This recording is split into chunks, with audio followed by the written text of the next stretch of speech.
Bonjour mesdames, messieurs et bienvenue à cette chaîne. Pour ceux qui arrivent pour la première fois, je vous prie de vous abonner et de partager et de cliquer sur la cloche de notification, c'est très important parce que les informations que nous allons débattre sont nécessaires à savoir pour le devenir, pour comprendre le devenir de l'Afrique. Aujourd'hui, nous allons parler de pourquoi est-ce que nous avons parlé de l'Afrique du Sud. Nous parlons tant de l'Afrique du Sud depuis environ 2 à 3 semaines. Nous parlons d'Afrique. Depuis que le problème de l'attaque des étrangers par les nationaux a eu lieu en Afrique du Sud, nous parlons d'Afrique du Sud. Pourquoi est-ce que nous parlons d'Afrique du Sud en tant que francophone?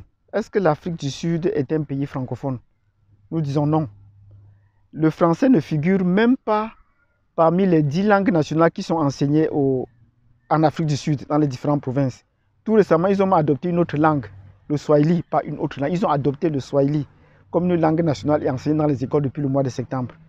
Et ce n'est pas encore le français. Pourquoi donc parlons-nous en tant que francophones de l'Afrique du Sud? Quand nous avons commencé à parler de l'Afrique du Sud, ça devait surprendre bien des gens. Ça devait surprendre bien des gens parce que pourquoi est-ce qu'on devait parler de l'Afrique du Sud? Mais vous voyez qu'au fil de l'actualité, l'Afrique du Sud gagne une place importante. Il faut connaître la position stratégique ou la position géostratégique qu'occupe l'Afrique du Sud dans le système de l'Afrique globale en particulier, en général. L'Afrique du Sud est un pays exceptionnel, extraordinaire, qu'il faut connaître. Donc, une moindre étincelle dans ce pays peut embraser toute l'Afrique et vous venez de voir. Donc, quand j'ai commencé par parler de cela, je savais que, au fait, je pressentais que les effets de cette attaque contre les immigrants allaient porter loin. Et les événements aujourd'hui me donnent raison. On n'avait qu'à voir les épisodes passés que j'ai produits sur l'Afrique du Sud au fur et à mesure qu'on reportait. En fait, qu'est-ce qui s'est passé? Pour faire un bref résumé, c'est que les nationaux ont attaqué, les Noirs ont attaqué les autres Noirs immigrants. Il faut appeler ça comme ça parce qu'il y a d'autres races en Afrique du Sud. Les Noirs ont attaqué les autres Noirs immigrants. Et c'était la énième attaque. Et je vous ai dit dans les précédentes vidéos, c'était des attaques cycliques, donc qui viennent après tous les 5 ans. Mais cette fois-ci, il y a un pays à qui on s'attaque particulièrement, sur le Nigeria. Le Nigeria a décidé de prendre les taureaux par les cornes. Et cette fois-ci, c'est la fois de trop. Il a décidé à rompre les relations diplomatiques et à rapatrier ses nationaux. Mais coup de tonnerre, depuis hier, la République sud-africaine elle-même refuse que les Nigérians n'embarquent dans les avions de retour dans leur pays.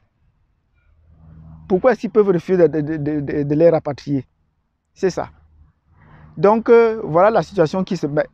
Non pas seulement le Nigeria, qui était le pays le plus attaqué, a décidé de rompre les diplomatiques et de rapatrier ses nationaux, mais les autres pays ont pris la relève. Et la Zambie, qui devait jouer, a refusé de jouer avec l'Afrique du Sud.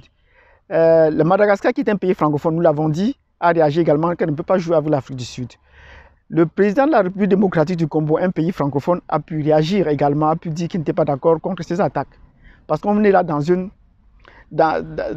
confédération, on veut construire une Afrique unie, ben, il y a déjà des velléités de résistance.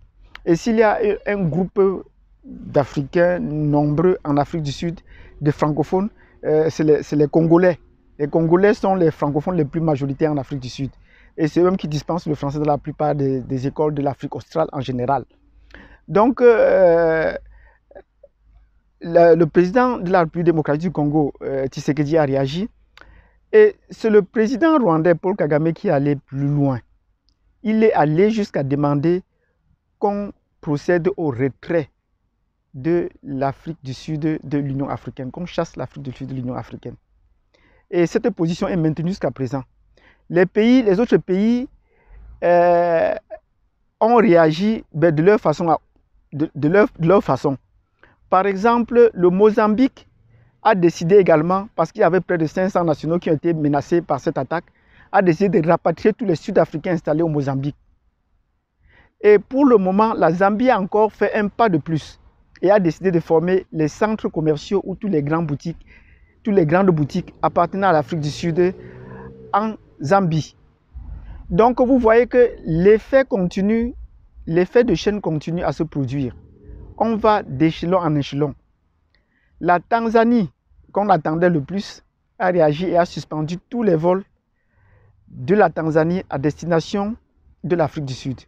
Donc vous voyez, de jour en jour, les effets se multiplient. Donc c'est les raisons pour lesquelles nous avons pressenti très tôt que cette attaque de l'Afrique du Sud, des nationaux, des Noirs sud-africains, contre les autres Noirs africains, ne pouvait pas rester comme cela. Et la réaction des gens au jour le prouve. Et cela va encore aller plus loin dans les jours à venir. C'est pour ça qu'il est intéressant que vous vous installiez confortablement et que vous vous abonniez parce qu'on va parler et en reparler. Je suis ici pour vous faire donc un briefing de tout ce qui se passe. Donc vous voyez que l'Afrique est en train de se coaliser et en train de prendre des mesures pour que cela ne se reproduise plus. Mais qui sont ceux qui sont derrière ces attaques? Le gouvernement est depuis peu silencieux et préfère se fondre dans des pardons, des excuses. Nous attendions, moi j'attendais, ainsi que bien de gens attendaient que si le gouvernement était autant concerné par la question, elle devait lancer une commission d'enquête pour qu'on démasque ceux qui ont perpétré ces attaques, pour qu'on puisse les sanctionner pour les dissuader les cas futurs. Mais le gouvernement n'a pas fait. Le gouvernement demande juste des excuses, c'était des erreurs, c'est arrivé parce que cela. Donc voilà. Mais maintenant que les pays sont devenus nerveux et prennent des décisions, l'Afrique du Sud préfère constituer une commission et les envoyer dans les pays pour demander des excuses, pour demander pardon et pour se faire comprendre. Est-ce que cela va régler la question? Non. Nous comprenons donc qu'on a au pouvoir en Afrique du Sud un pays qui ne veut pas que la vérité fasse grand jour. Elle ne veut pas le progrès de l'Afrique. Ces attaques vont montrer les limites d'une construction africaine. C'est ça qui est plus important parce que là, on a un petit noyau, on a un pays qui refuse d'intégrer les autres Africains au moment où nous sommes en train de parler de l'intégration ou de l'abolissement des frontières, comme le dit le Sud-Africain Julius Malema lui-même. Donc c'est important quand nous parlons de l'Afrique du Sud. Si vous voulez en savoir plus, n'oubliez pas donc de vous connecter, de vous abonner à cette chaîne pour qu'on vous mette au jour le jour sur les questions. Déjà, pour les attaques, sachez que la population blanche est la plus soupçonnée. De notre analyse, la population blanche est la plus soupçonnée. Parce que ces attaques viennent à répétition. Et ils le savent très bien. Après eux, les Noirs vont se retourner vers... Après les autres Noirs, les immigrants, les Noirs vont se retourner vers eux quand ils vont découvrir la majorité. Car comment comprendre que, avec tous les échecs économiques que l'Afrique du Sud enregistre à l'extérieur, notamment avec sa grande compagnie de téléphone MTN, la bourse de l'Afrique du Sud, Johannesburg Stock Exchange, continue de grimper. Donc, ces attaques n'ont pas eu un effet sur l'économie, ce n'est pas possible. Il y a donc un effet là qu'il faut comprendre pourquoi, qui sont vraiment ceux qui sont derrière cette attaque-là. Qui sont vraiment les vrais financiers qui, malgré ça, ne parviennent pas à souffrir de cette attaque. Donc, abonnez-vous. Dès qu'on aura une nouvelle information, on vous mettra au jour. Et je vous ai dit dans une précédente vidéo, le représentant d'Afrique du Sud ici, nous avons son contact. Nous n'hésiterons pas à le rencontrer le moment venu. Il faudrait qu'on prenne contact avec lui quand nous serons sûrs qu'il sera prêt également à nous recevoir. Certains de nos confrères sont déjà en négociation pour essayer d'en parler avec lui. Donc voilà ce que je voulais dire. Les raisons pour lesquelles nous parlons de l'Afrique du Sud. C'est important de s'abonner, de comprendre que le futur de toute l'Afrique en général vient du cas de l'Afrique du Sud. Donc n'hésitez pas à vous abonner et à cliquer sur la cloche de notification et à partager. Merci, je vous remercie et on se dit à la prochaine.